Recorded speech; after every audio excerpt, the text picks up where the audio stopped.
Quote of the day: Stars don't compete with the moon, they twinkle alongside it, reminding us that beauty isn't about being the brightest, but about shining in your own way. Arise, shine, for your light has come, and the glory of the Lord rises upon you. Isaiah chapter 60, verse 1. That is your quote of the day. Now let's get right into this video. Now, if I sound a tad bit unenergetic throughout this video, it's because Raw absolutely sucked. Oh my god, dude.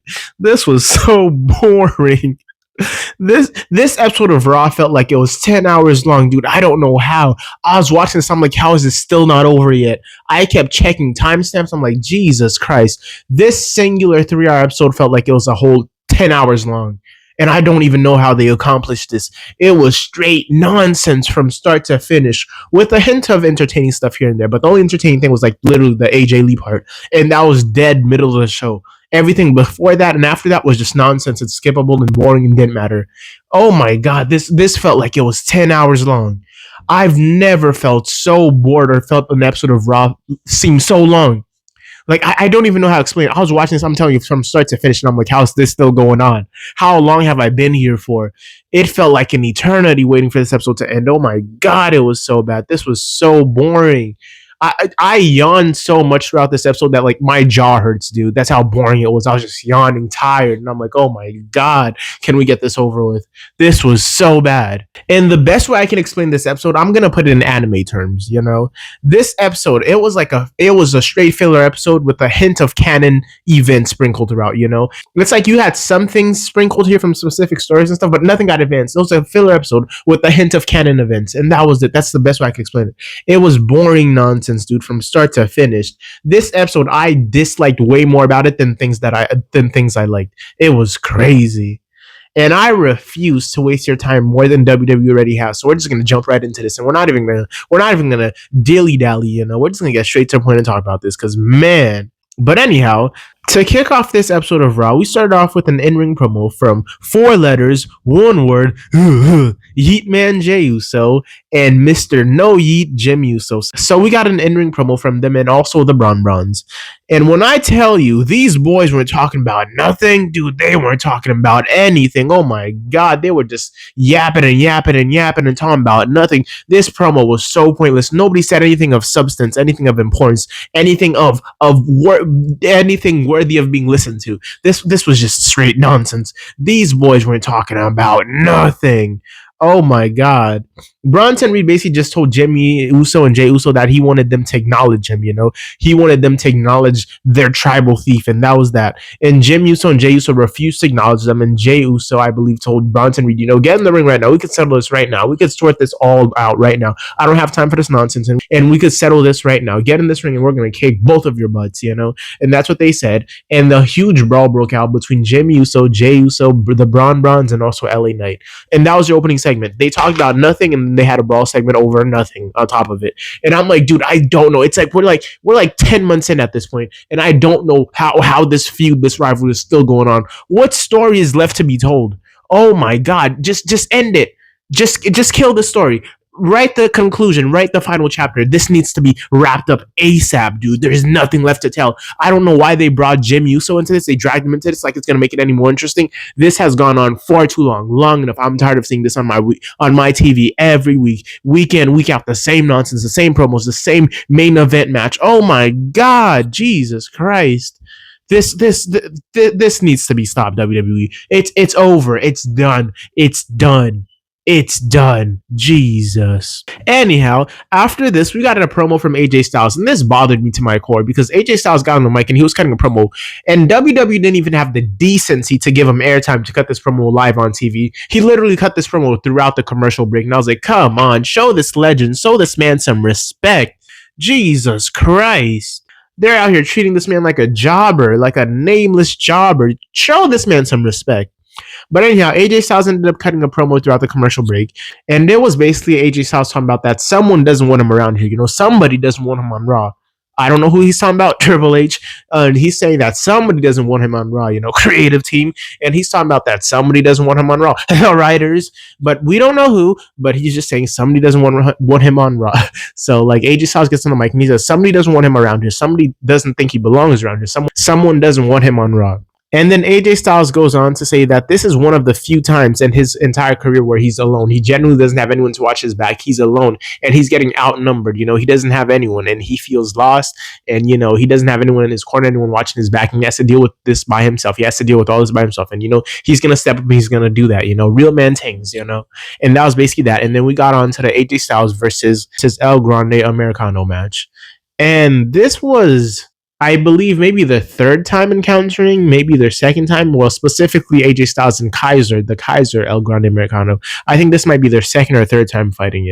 And again, it's like probably the third, second, fourth, fifth, 10th, 30 million time they're encountering, but it still means nothing. It's still for nothing. But anyhow, the match starts, and very early on, we get interference from a second El Grande Americano.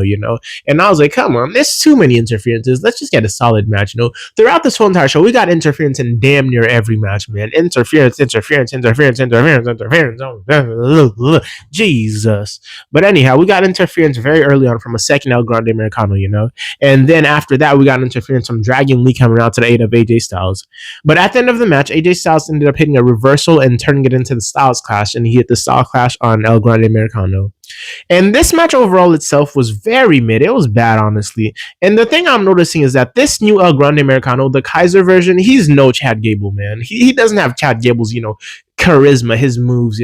Chad Gable, his in-ring stuff was a lot more entertaining than what Kaiser's doing right now. And no disrespect to Kaiser or anything. He has his moments. This just was not one of them. In ring, I enjoyed Chad Gable's El Grande Americano way more. So like this wasn't anything special. It was just mid. Anyhow, after this, we got a backstage altercation between Io Sky, Nikki Bella, and the Kabuki Warriors. So Nikki Bella and Io Sky are basically talking to each other, and out of nowhere, Asuka comes in and she tells Nikki Bella to stop talking to Io Sky. She doesn't deserve to talk to Io Sky. And Nikki Bella tells Asuka that, you don't have to like me, but you damn sure gonna respect me. And Io Sky's like, respect you? You? Respect you? Io Sky is like, what? Let me tell you what. Tonight, I'm going to beat the respect out of you. And that sets up a match for later on tonight, Io Sky versus Nikki Bella. And that was that. After this, we got to our second match of the night, and it was Lyra Valkyria versus Raquel Rodriguez. And this match, it was pretty all right, It was long, but nothing special, nothing too memorable. It was all right, I guess. It had, one good moment throughout. This match was garbage. Let me stop. This match was mid, okay? I'm trying to be positive, but this match was mid. Because I'm trying to remember what I saw, and nothing special is coming to mind.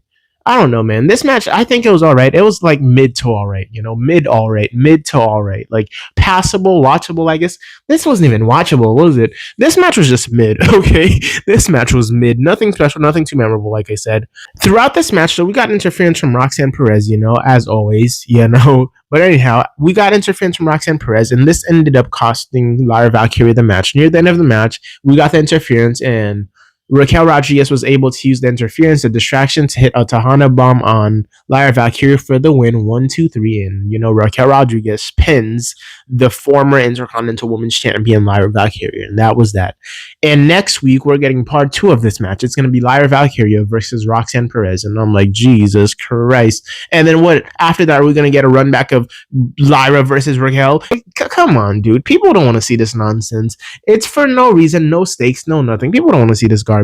But anyhow, after this, we moved on. We got a backstage promo from Jim Uso and Jey Uso. So Jey Uso is basically just leaving the arena. He's had enough. He's just going home at this point. And Jim Uso runs into him and he tells him, "The more you going, Uso, we got to run the play tonight. We got to look out for LA Knight. We got to be out there for him." And Jey Uso tells Jim Uso, "I don't give a damn about LA Knight.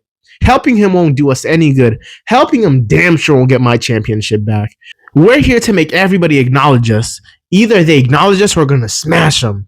And that's basically what he tells Jim Uso. And Jim Uso looks at Jay dead and dies. He says, "You're not sounding like yourself, Uso. You're starting to sound like Roman Reigns." And then Jey Uso says, "Maybe sounding like Roman Reigns isn't such a bad thing.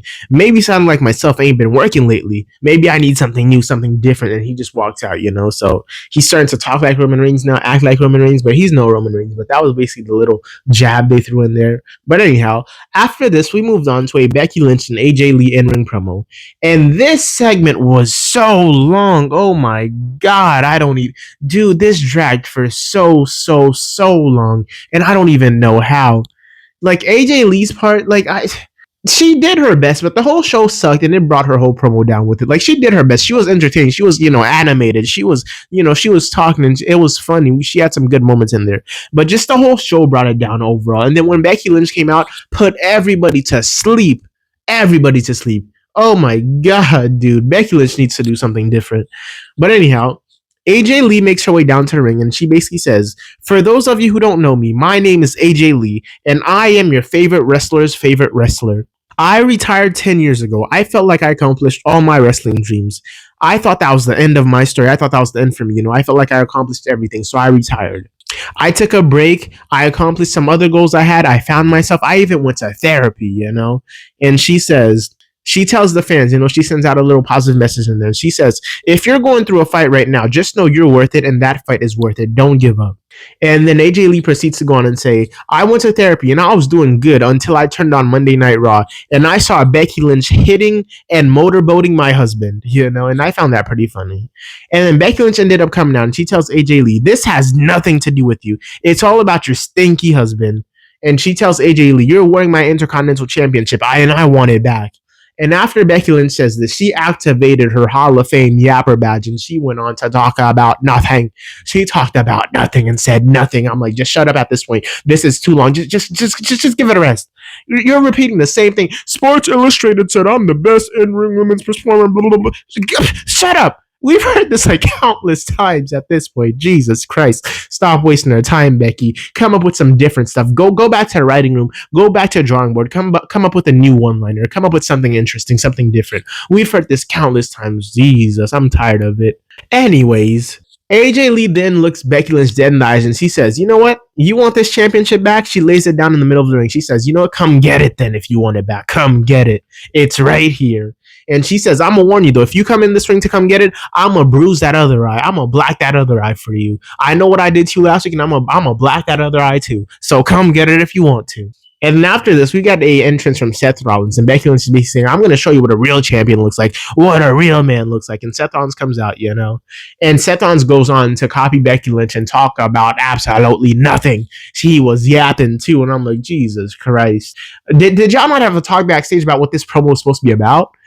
Like, there was no correlation whatsoever. But anyhow, this went on to set up a mixed tag team match between CM Punk and AJ Lee versus Becky Lynch and Seth Rollins at WrestlePalooza. So that's that. Pretty cool, I guess. I'm excited for the match. It's going to be entertaining, but no stakes, no nothing. So whatever. But anyhow, CM Punk did end up making an entrance at the end. He came out to beat up Seth Rollins, but Seth Rollins luckily slithered away. He snaked himself out of the ring and got away. CM Punk did come out, but he unfortunately didn't say anything, so that was that. Not much to complain about, whatever. Anyhow, after this, we got another Bayley video package, and it was basically, her continuing her whole character change and stuff like that. So basically, Bayley just got on screen and she was talking about how she never meant to hurt Lyra Valkyria. However, she's hurt a lot of people in her past, but those people deserved it. She feels like Lyra Valkyria didn't deserve it. And then she goes on to battle with her inner demons, her inner voice, and they're trying to manipulate her. And Bayley has enough. She's like, you know what? I'm going to make this right. I'm going to fix everything. I'm going to make it right. And that's how that video package ends. After this, we got our third match of the night, and it was Penta versus Rusev just cause, for air, no stakes, no nothing, nada. It was just Penta versus Rusev, Cero Miedo versus the Bulgarian Brute. And this match, it was pretty alright, it was pretty alright. I didn't completely hate it. But we did, however, get interference from the New Day, Xavier Woods, Kofi Kingston, and Big G, but whatever. So the New Day ended up coming out, and they costed Penta the match, and Rusev ended up hitting a mid-air Machka kick on Penta coming off of the top ropes for the win. And that was your match. That was that. And it's nothing really too special to talk about. This match, it was all right, I guess, whatever. Like I said, this episode sucked. I'm sorry if I sound unenergetic, but this episode genuinely sucked. This was bad. Okay? But anyhow, after this, we got to our fourth match of the night, and it was the Empress, Asuka, versus Nikki Bella. And all things considered, this match was pretty decent. Both women did their part. However, though, at parts of this match, it did feel like it dragged on for too long, so I will say that first and foremost. But overall, I didn't completely hate it. It was pretty decent. It was pretty watchable. In the end of the match, though, Asuka ended up hitting her Empress Impact on Nikki Bella. Then she put her in the Asuka Lock, and Nikki Bella tapped out. So Asuka picked the win up via submission, and that was that. After this, we got a backstage altercation between Nikki Bella, Rhea Ripley, Asuka and Kairi Sane, and it was basically Asuka trash talking Nikki Bella, and Nikki Bella's like, you know what, if you want to run this back, we could run this back again, and Asuka's like, what, you want to get beat up again, or whatever, and this ended up having Rhea Ripley come into the picture frame, and I'm like, why are you out here defending Nikki Bella? What does this have to do with you at this point? And like, it just made no sense. And I'm not gonna lie to you, this altercation, this little segment left me absolutely speechless. Like, I didn't even know what I was seeing, what I was hearing, or what to even say about it, or what to even think about it. I was watching, I'm like, dude, what even is this at this point? Like, why is Rhea here? What's Nikki Bella doing here? What's Asuka even doing at this point? What's Kairi Sane doing at this point? Like, I'm enjoying that parts, but it has to make sense. And this segment specifically, I'm like, dude, it makes no sense. I don't know why Nikki Bella is even out here, talking smack to Asuka again after losing. Why is Rhea Ripley out here defending Nikki Bella? Like, is Rhea Ripley a face? Is she a heel? What's her story at this point? What's she doing at this point? She's just like, man, whatever. Let's move on. After this, we finally got to our main event, and it was LA Knight versus Bronson Reed, okay? And that was our main event. And I bet you can guess play by play how this match went. Play by play. The match started, LA Knight got some offense in, then we got interference from Braun Breaker. Bronson Reed got the upper hand and absolutely dominated LA Knight throughout the whole rest of the match, and Bronson Reed ended up picking up the match. And if you guessed that, yep, you're 100% correct, because that's how it played out, because we've seen this countless times, 100 million, thousand, bazillion times, and I'm tired of it, okay? And yeah, like I said, that's exactly how it went. And we even got the same beatdown scene, Bronson Reed picks up the win, and then LA Knight gets beat down by Bronson Reed and Braun Breaker. Like the same scene, the same thing, the same beatdown, the same everything. But now the only difference is that Big Jim is involved, So Big Jim ended up coming out to the aid of LA Knight, and he got neutralized pretty quickly. And then Jey Uso, main event Jey Uso, Mr. Four Letters, one word, Yeet Man Jey Uso ended up coming out to the aid of Jim Uso, and that was that. And all three of these men ended up brawling against Bronson Reed and Braun Breaker, and they ended up sending them packing, They defended themselves, and they sent Braun Breaker and Bronson Reed packing, So that was that. LA Knight ended up coming in with the steel chair and stuff like that, and then they sent Bronson Reed and Braun Breaker packing, like I said. But crazy enough, though, at the end of the match, after everything happens, after the brawl segment happens, Jey Uso and LA Knight stand tall, and Jey Uso absolutely loses his mind, and he spears LA Knight in half, and he just walks out. And I'm like, you know what? Okay, whatever. Whatever. I don't know what to think about this. I don't know what to say about this. I'm just like, okay, I don't know where this is going. What's the point of it? But whatever. I don't think we're getting a heel Jey Uso, so I don't really know the point of this, but, whatever. Like I said, this was the main event. This was the feud. And I don't know why this feud is still going on. I don't know what the point of it is. I'm over it. I'm tired of it. And that's that. And that was your whole show. That was your whole Monday Night Raw. And overall, I would rate this episode a solid 4 out of 10, I disliked a lot more stuff on this show than what I enjoyed. So, like, I'll tell you this right now. This show was boring. Oh, it was so bad. It felt so long. Like I said, this show was just full of nonsense. It felt like a filler episode with a hint of canon events sprinkled throughout it. And I'm just like, man, this show was so bad. This was so skippable. This was nonsense. But like I said, I'll rate it a solid 4 out of 10. But anyhow, thank you for showing up. Thank you for hearing me out, and thank you for being here. Like, comment, and subscribe if you want to. Like, comment, and subscribe if you'd like to. And like, comment, and subscribe if you choose to. As always, it's been a pleasure. I'm out.